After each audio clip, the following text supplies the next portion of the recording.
This week in East Brunswick, we'll start with some softball action between members of the Guiding Light soap opera cast and crew and an all-star team from the East Brunswick Milltown Friends of the Library. Next, Library Assistant Director Sharen will be in the studio with Marcy Tyson from Planned Parenthood. We'll join Chris Shirley for some Oriental delights at the Kumquat House. On the consumer spot, Adrian Eisner will discuss a new housing rehabilitation program with Township Housing Specialist Betty Richter. Lee Gerhardt from the Township Recreation Department will give us some community beach information. And we'll close with a look at this week's Township Council agenda meeting.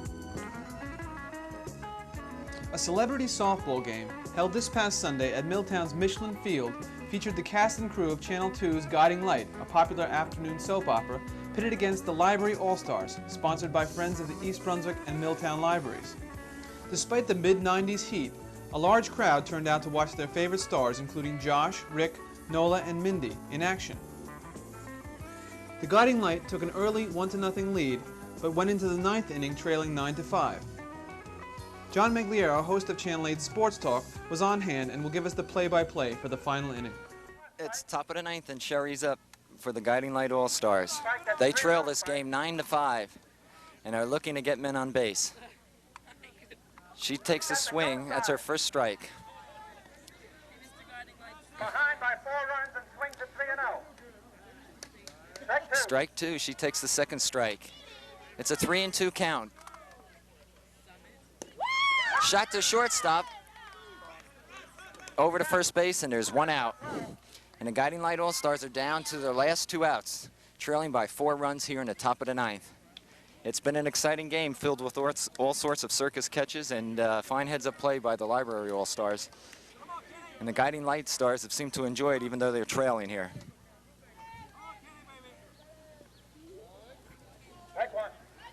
Kenny's up now for the All-Stars from Guiding Light. Here's the pitch. Down the left field line, and it's caught by the left fielder in foul territory. There's 2 down.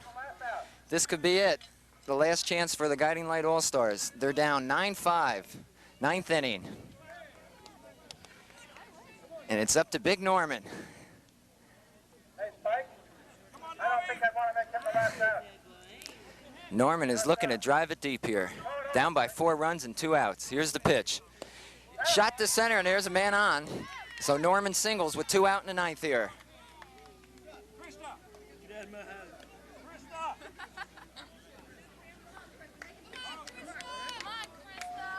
We have a 1 more raffle ticket. And here's Guiding Light's Mindy, the pitcher in today's contest. Chris is batting for the last time. She takes the ball. She's going to try to keep this streak alive for the Guiding Light All-Stars. 5-5 before we get out of here. 9-2, 5-5, 4-5. She's got 2 balls on her. Norman's on first. There's 2 outs. Strike 1. 2 balls and a strike. 9-5, the Library All-Stars lead here. 2 outs in the 9th. And it's a 3-1 count. That's another ball. Spike, I'd put her on if I were you. That's another one. She takes the ball, and it's 2, and Mindy walks. So Mindy and Norman are on base. There are 2 outs. 9-5, the Library's leading, but the Guiding Light All-Stars seem to be mounting a threat. Runners on first and second, and down by 4. 9-5, 2 down. All right, Gunther's up for the Guiding Light team. 2 outs. Oh, a hard line drive to third base. The game is over. Final score, the Library 9, the Guiding Light All-Stars 5. It was a great game, and here the All-Stars and the Guiding Light All-Stars meet at the field. Later, John spoke with some of the players. Standing next to me is Crystal Tessero, who plays Mindy on the Guiding Light. If you don't mind me calling you by Mindy, you had a great game out there. Your pitching was excellent. I was quite surprised. Well, a few low balls inside, but hey, they should have swung. Your team looks pretty organized. Do you play a lot of these kind of charity games? You know, we are so organized and everything, but no, we've only played one other game before. Surprising. You look good out there. Thank you. We have a lot lined up this summer. Great, Minnie, let me ask you something about the show. Can you give us any insight as to your character and what we can look for in the future? My character. I wish I could talk better of my character. Well, no, I hope you like. She wants that horse, you know, boss, and I think I get it. My daddy gets the horse for me, so I'm really pleased about that. And as you know, I'm after who else but Philip Spaulding. And I suppose the big thing coming up is our prom. So that's up next week. Okay. Next Minnie, week. Crystal, I want to thank you for being with us, and good luck to you. Thank you. Thank you. We're now with Lisa Brown, who plays Nola on The Guiding Light. And Lisa, we didn't see too much of you out there, but the action we did see, you looked quite good. Oh, thanks. Yeah, I'm doing 42nd Street, and I pulled some muscles in my legs yesterday in the show, so I wanted to take it a little easy today.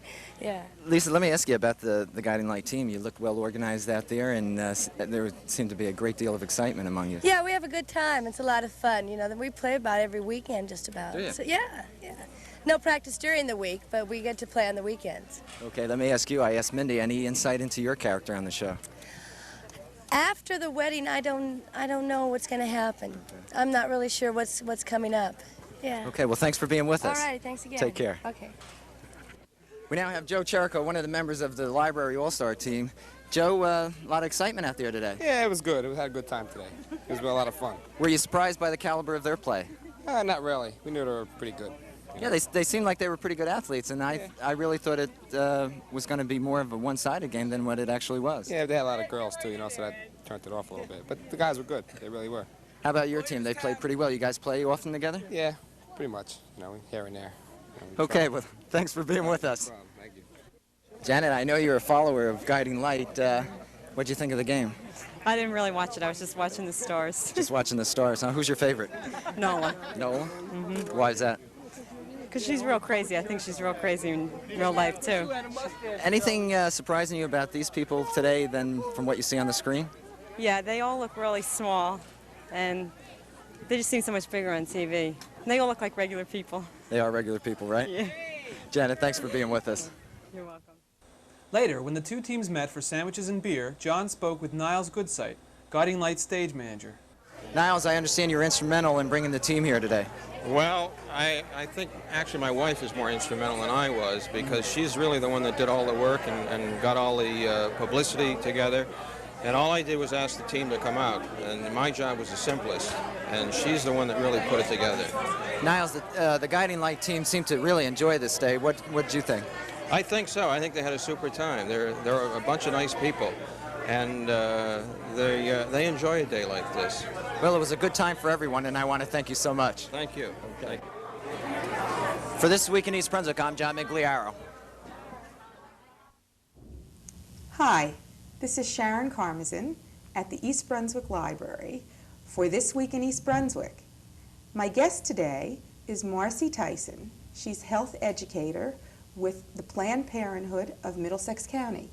Hi, Marcy. Hi, Sharon. Thank you for coming today. Well, thank you for inviting me.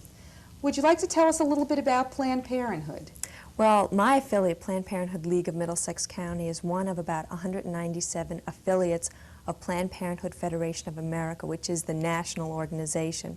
And our affiliate has basically two components, an educational component and a medical component. Our purpose is really to give women the resources to choose when and if they want to have children. So in the medical case, it's giving women access to reproductive health care, to have examinations, and to have contraceptive services, and to have referrals for other kinds of services that we might not offer. Our educational component is really doing community education to bring programs into the community so that children and parents, organizations can have an opportunity to learn more about health care. Mm-hmm. Let's go back first to the medical component. Tell us what kinds of services Planned Parenthood offers. Our clinic offers full pelvic examinations for women, screening for different blood factors, for different venereal diseases, opportunities for counseling and actually getting contraceptive methods. We have an infertility clinic for women who choose to have children and aren't able to, or families really. Mm-hmm. And we have a rubella screening so that women can have an opportunity to have the inoculation if they're not immune. What else? We have pregnancy testing, and if a pregnancy test comes out positive, what we do is what we call non-directive counseling, which gives a woman an opportunity to see both sides of the issue so that they can make a decision for themselves. And then we'll do a referral for whatever she chooses to do. Would you like to talk a little bit about the staff? Who is doing all these services? At Planned Parenthood, I know that sometimes people think of a clinic and they think of second-rate services, and I'm really proud to be part of our organization in that we have really top-notch staff. And our staff ranges from clinic assistants to registered nurses, to nurse practitioners, to physicians who are really qualified in the field of gynecology.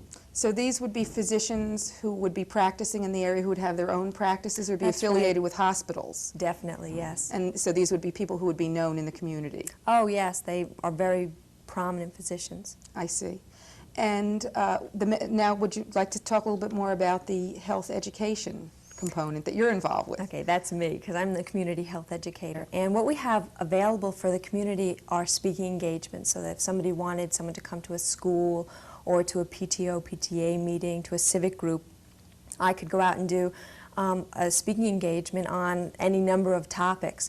We also have a lending library of films and film strips. We do have a library in our affiliate that has books in a vertical file, different journals, and we have lots of different literatures and pamphlets that people can purchase for their own use. Now, if someone were interested in arranging a program for their group, how would they reach you? Well, they could call me at Planned Parenthood, and the education number is 246-2554. And they could do it that way. Mm-hmm. Now, back to the health component, again, the component of, the medical services. Mm-hmm. Who are those available to? Okay, they're really available to all women of reproductive age. So that's from very young teens to women who are premenopausal. So anyone who is either sexually active, planning to be sexually active, or is at an age where they could have a child, our services are open to them. I see. And how do you handle the issue of services to teenagers? Our services are open to teens, and our services are confidential, which means that we don't take it upon ourselves to notify parents that their teens are coming to our clinics. We do, however, really encourage our teens to talk to someone in their family who they can trust, a mother or father, an aunt, uncle, older sister, even a friend of the family who could really give them guidance, so that when a teen comes in, we'll always ask them, have you talked to someone about your decisions in sexuality? Just because it's real important to have input on real important decisions in your life. And what do you find the response to be? Well, a lot of teens have already either spoken to a parent or sometimes they come in with their parents, which is really nice to see. If sometimes after counseling they'll decide to either think about it or to go home and talk to a parent, and sometimes they're not sure and we let them go home and think about that decision. Mm-hmm. Can you tell me about the costs for your services? Our services are on a sliding scale, which means it's according to income. Our policy is not to turn someone away for inability to pay, but we really ask people to pay something because of federal funding cutbacks. We really need to have patient fees coming in. However, it is on a sliding scale and we do accept Medicaid. I see. Okay. Where are your facilities located? We have 2 clinic sites. Our main clinic site, which is where our big medical facility is and our education department is in New Brunswick on 211 Livingston Avenue. And we have another auxiliary clinic site at John F. Kennedy Hospital in Edison. I see. Can you mention your hours? They shift. Okay, we do have some evening hours on Monday, Tuesday, and Wednesday evenings, and we have vacillating clinic hours. We do not have clinic hours on the weekends or Fridays, and you do need to call to make an appointment. Right, so there are appointments. I guess that was my next question, so people don't have to sit and wait for somebody to take care of them. It's not a walk-in clinic, so you just can't come in. Mm-hmm. But I think we're pretty prompt in our clinic. Mm-hmm. Okay, can you give us the number again to call for more information? Okay, for more education information, it would be 246-2554. For clinic information or an appointment, it would be 246-2404. Okay, Marcy, thank you very much for being with me today, and thank you also. This is Sharen Karmazin from the library. Until next time.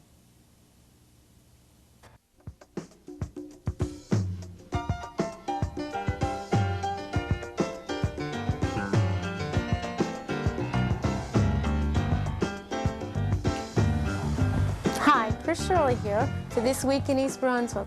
Welcome once again to my restaurant guide. We're here today at the Kumquat restaurant, which is located on Route 18 in the Movie City 5 shopping center.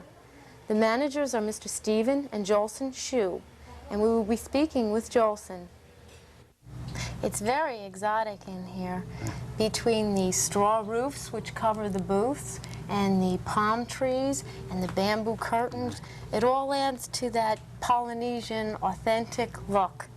Now, Jolson, can you tell me what made you decide to open up a Polynesian restaurant in East Brunswick? Chris, back to 12 years ago, when my brother Stephen and I came to East Brunswick, we saw we like to open a nice Polynesian Chinese restaurant in this area to serve to the local people, have them nice place and nice food to eat. Can you explain to me exactly what Polynesian style cooking is? Polynesian food is a variety of Chinese food. Actually, Polynesian food is islander food. But, you know, we Chinese people serve variety of Chinese food, including Szechuan food, Mandarin food, and Cantonese food. That's what we call Polynesian restaurant. We don't just call Chinese restaurants.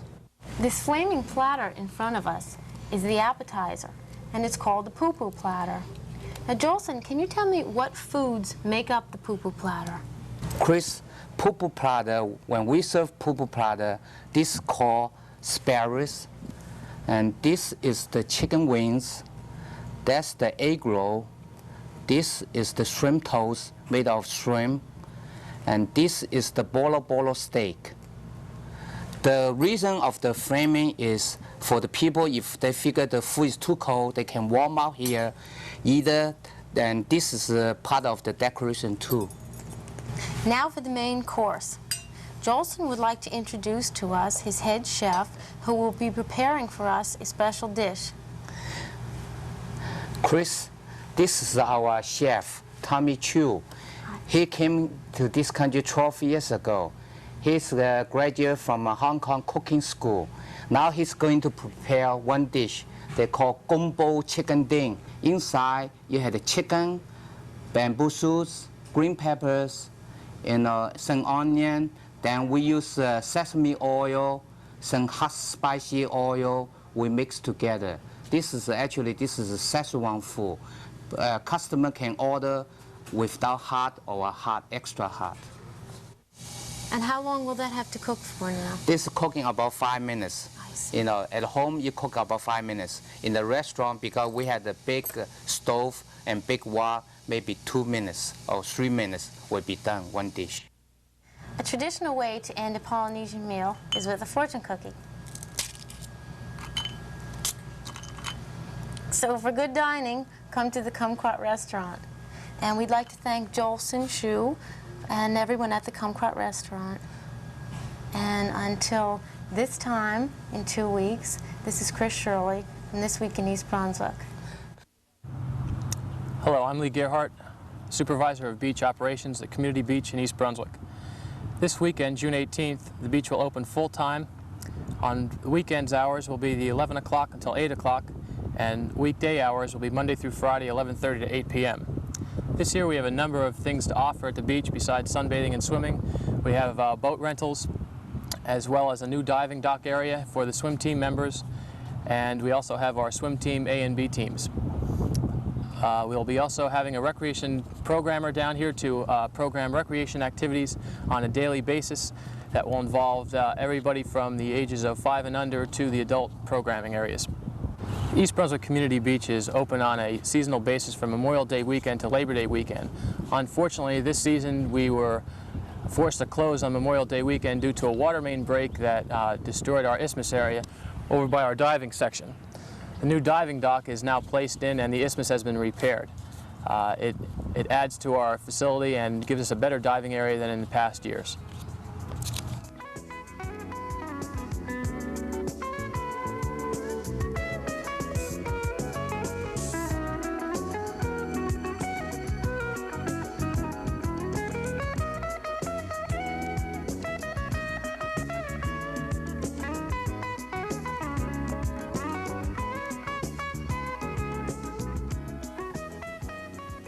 Hello, I'm Adrienne Eisner of the East Brunswick Consumer Affairs Office. Welcome to Consumer Aware. Today we have with us on our program Betty Richter, who is Housing Specialist for East Brunswick Township. Betty, welcome to our program. Thank you, Adrienne. Today, Betty is going to talk to us about the Housing Rehab program, which she is involved with. Betty, could we begin by your telling us what is the purpose of the Housing Rehab program?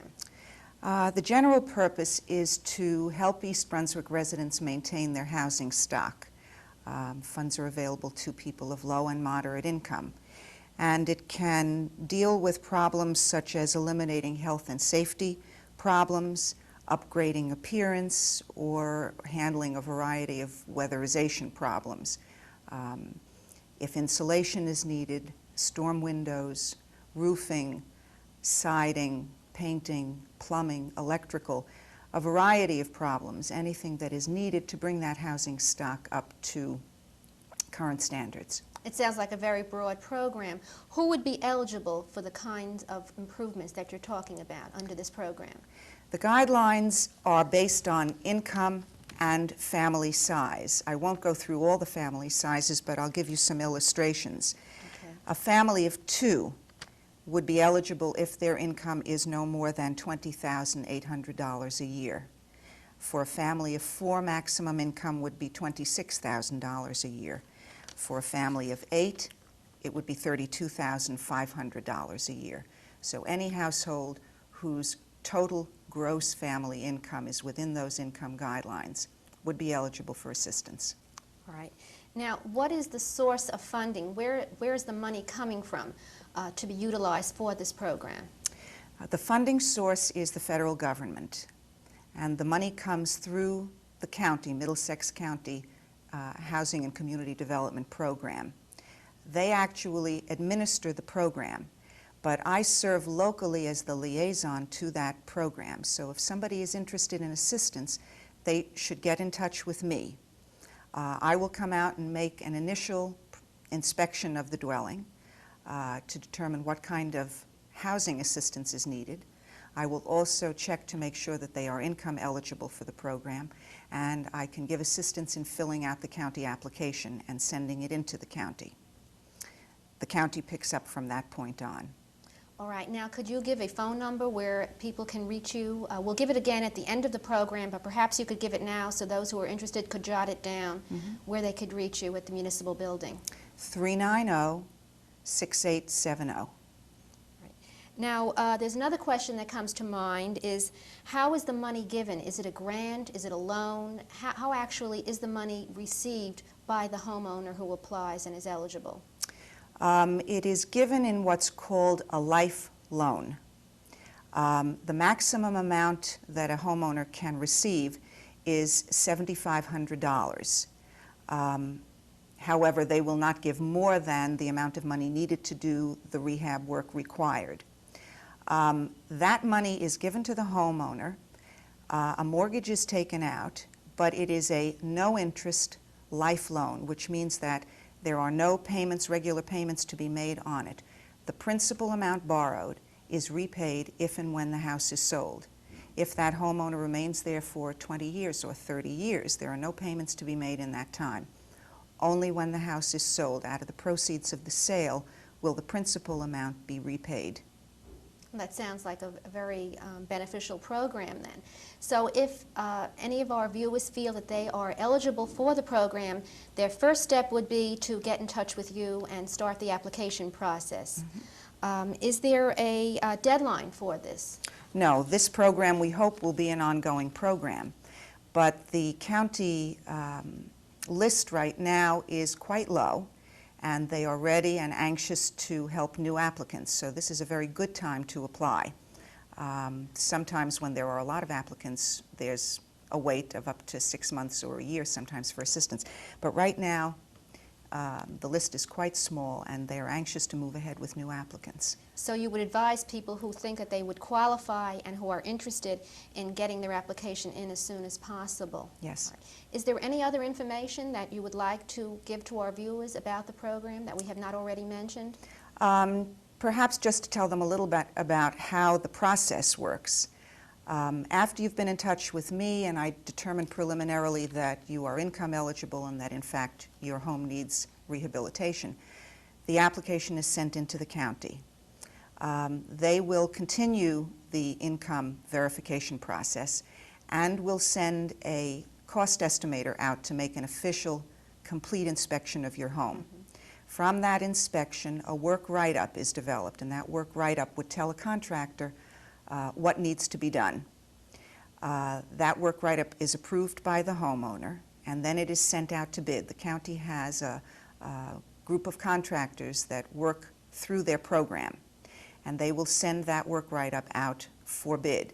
If a homeowner has a contractor whom they've worked with or who they know, whom they would like to bid, they're welcome to submit that name, and that contractor may bid on the job. However, the county is required to take the low bidder. If the homeowner prefers another contractor who was not the low bidder, that contractor may do the work, but the homeowner is responsible for the difference in the price between the low bidder and his bidder. The homeowner is then notified of the successful bidder, and the contractor proceeds with the work. The work is inspected as it proceeds by the county and at the completion of the work. Okay, I think, Betty, this would be a good time to give our viewers the phone number again where they can reach you. And again, I think that we both would like to urge people who think they qualify to contact you as soon as possible. My number is 390-6870, and if you have any other questions that we haven't answered in this program, I'd be glad to talk to you about them. Right. And if you have any consumer-related questions, please call the Consumer Affairs Office at 390-6954. And Betty Richter, I would like to thank you again for joining me today on Consumer Aware. Thank you for having me. At this week's Township Council agenda meeting, discussion centered around the township's water and sewer services. Ed Rella of the Water Policy Advisory Committee filled the council in on their activities, centering around choice of a new source of water for East Brunswick. Priority treatment has been given to topics of water quality, projections for township water needs for the year 2000, timing of the hookup to new external water sources, and the cost of such a hookup. Water consultant Gordon Starkey of Hazen and Sawyer presented data on all these points, comparing the two prime candidates, Middlesex County Water Company and the Elizabethtown Water Company. The committee plans to present its final proposal to the council within the next 2 months. The East Brunswick Sewerage Authority Executive Director Lawrence Gerber was at the meeting to ask the council to help finance sewer expansion in the Town Green area by carrying bonding for the authority. Under such an arrangement, the Sewerage Authority would guarantee repayment and would save its customers $40,000 annually. An ordinance okaying the bonding will be presented at the June 27th action session. The Township of East Brunswick is currently accepting applications for its 1983 Summer Youth Employment Program. The program provides summer jobs in public service to youth of low-income families and to handicapped youth regardless of income. Applicants must be East Brunswick residents 14 to 21 years of age. Applications are available at the East Brunswick Municipal Building, 1 Gene Walling Civic Center, East Brunswick, New Jersey, during regular business hours. For more information, contact Wendy Wolf at 390-6819.